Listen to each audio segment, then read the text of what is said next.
¿Te sorprende? Bueno, en todo caso, más allá del tema de la sorpresa, es el tema de que nuevamente estamos en una campaña ahora que es sobre el narcotráfico, y donde, curiosamente, los que normalmente, históricamente han estado manchados con este tema, ha sido el partido de gobierno, cuyo financista principal de la primera campaña de Alan García fue Lambert, un narcotraficante convicto y confeso, y han tenido, no asesores, han tenido congresistas, narcotraficantes como de Pomar, que hasta ahora no sabemos dónde está ese señor, ¿no?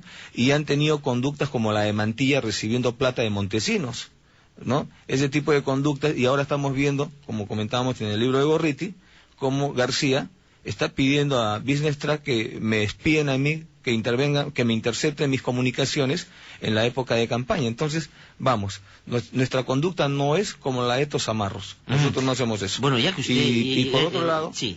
Creemos que el pacto ético sí es un tema sustantivo, porque el narcotráfico es un problema de seguridad nacional.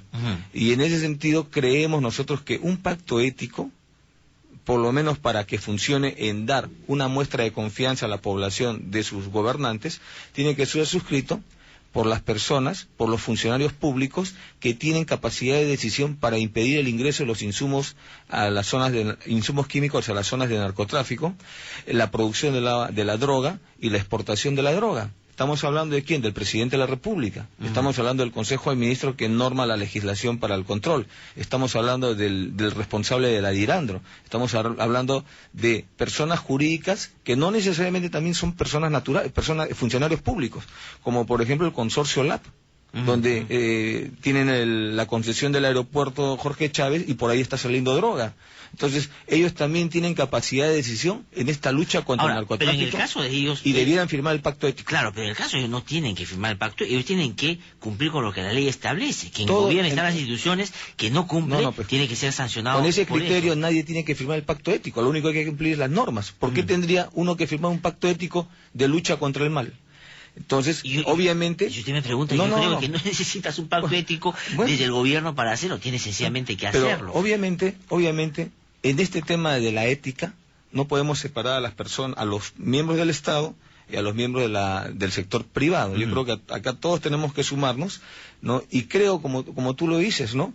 En realidad, no sería necesario, pero en una época de crisis moral, creo que sería un buen mensaje, ¿no? De los que están gobernando el país, que por lo menos no solamente digan que son éticos, que cumplen con la ética, no con la moral, sino que también lo suscriban, me parece, ¿no? Pero bueno, entonces, la propuesta es, el pacto ético es sustantivo, es importante como una expresión de voluntad de resolver el problema, que debe ser firmado por los partidos políticos. El Partido Nacionalista va a firmar, y también por el presidente, el que gobierna, para poder... pero los partidos políticos en este caso no es la pieza clave en un pacto ético, porque ¿qué tienen que ver los partidos políticos que no son gobierno en la lucha contra el narcotráfico? Bueno, cuando sean gobierno pues firmarán, y pueden firmar ahora si quieren, pero no son... Ustedes van a firmar, dice que me dijo Rómulo Pizarro aquí que ya habían conversado, me dijo, he hablado con Ollantumala y me ha dicho que ellos están de acuerdo.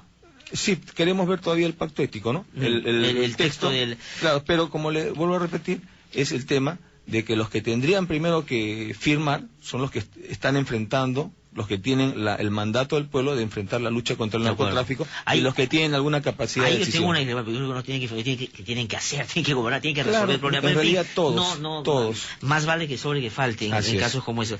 Usted mencionaba el caso de Business Track, y yo quiero hacer una referencia efectivamente al libro de Gustavo Gorriti, que da una serie de detalles de cómo se manejó la campaña entre el 2005 y el 2006, y voy a citar rápidamente parte del texto.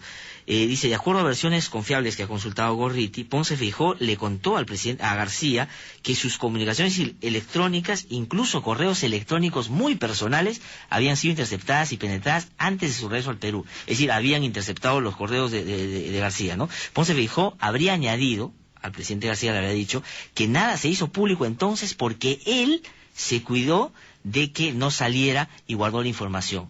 ¿Qué cosa quiere decir? Que Ponce Feijó tiene los correos que escribía García antes de ser presidente y tiene todas las grabaciones, seguramente lo que hablaba por teléfono. Pero dice, según el mismo relato, García y Ponce Feijó bajaron al semisótano del edificio y ahí discutieron rivales electorales. Le dijo García a Ponce Feijó, usted ayúdeme con el comandante que yo me encargo de la gorda, habría dicho García. La referencia era a Lourdes Florestal.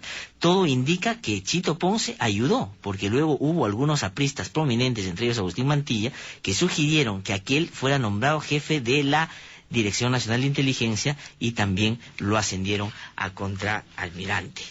Es decir, García le pide a Ponce Feijó y le dice, oye, ayúdame tú con el comandante, yo ya veo el resto, y finalmente eso, por lo que dice Gorriti, se dio. ¿Qué van a hacer ustedes? O sea, Business Track chuponeó a el Partido Nacionalista. Bueno, primero que si me preguntas qué pienso, yo pienso de que efectivamente García llegó con trampa a la presidencia de la República, tanto en la primera vuelta como en la segunda. O sea, yo sí creo eso, ¿no? Y creo además en la versión de Gorriti, y vamos a evaluar una denuncia penal a Business Track, por ejemplo, y creo también que ojalá que esta ambición desmedida de García por llegar a la presidencia de la República, aunque sea con malas artes, hubiera servido, aunque sea para cumplir la mitad de sus promesas, ¿no? Y no estar vendiendo el Perú, malbarateando el Perú, como si esto fuera un mercadillo donde en el plástico que ponen en el piso tiene ahí petróleo, gas, puertos, bosques, ¿no? Recursos naturales en general, ¿no? Entonces, yo creo que lo que está pasando en el Perú es muy grave, ¿no? Es muy grave. Nosotros por lo pronto vamos a evaluar una denuncia penal. Pero creo y lo dice Gustavo Gorriti, y Gustavo Gorriti ha expresado públicamente discrepancia con el Partido Nacionalista, claro, o sea, no es una cuestión... Pero creo que acá estamos llegando a una situación en la cual, por incapacidad de este gobierno, el narcotráfico ya es un problema de seguridad nacional. Somos el segundo país exportador de cocaína en el mundo, y además cada día se produce media tonelada de clorhidrato de cocaína del BRAE. Cada día, mientras estamos acá hablando, están ingresando 5.500 galones de querosene al BRAE. El ministro del Interior ha dicho que eso va a parar, que ya ellos han tomado la decisión. Bueno, que va a parar el futuro, ¿no? Va a parar, no es pasado ni es presente, es futuro. Y habría que tomarle cuenta de eso, ¿no? Porque lo dijo hace 2 días, ¿no? Creemos que se tiene que denunciar ante el Ministerio Público a los responsables que han permitido que desde que se dio la normatividad de control del ingreso de querosena al BRAE, ha seguido ingresando. ¿Quiénes son los responsables? Estamos hablando también entonces de un tema de corrupción. Cuando dejamos a los miembros de las fuerzas del orden en el BRAE con un sueldo de 1.000 soles, 800 soles, ese sueldo criminal es un mensaje a la corrupción, ¿no? Entonces necesitamos darle un respaldo a nuestras fuerzas del orden. Estamos viendo el tema de Paita, ¿no? Se ha regalado ayer, me parece, o anteayer, ayer el puerto que de ni Paita. Siquiera había advertido Cayetana Jovín, que estuvo en la mañana en el Congreso de la República, que en la tarde se iba a concesionar ya Paita. Es que ya están adelantando además que esto ya sea la próxima semana. Ya están asumiendo conductas delincuenciales. Es como el caso de la licitación del aeropuerto de Coyique, del aeródromo de Coyique. Se tuvo que cambiar la sede del concurso y al final se llevó al interior de un ministerio para hacer a la apertura de sobres, con seria denuncias de irregularidades. En el caso de Paita, entre gallos y medianoche han firmado el contrato con una empresa que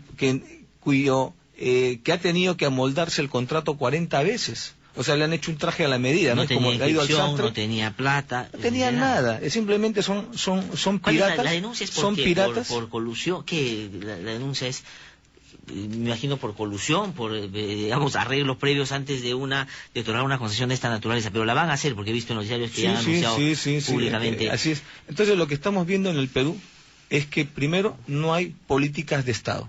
La única política de Estado en todo caso es hacer caja, hacer plata. En segundo lugar, en el tema, la discusión de este neoliberalismo de tercera generación es el concepto de la propiedad, de quién es el Perú. Y según García,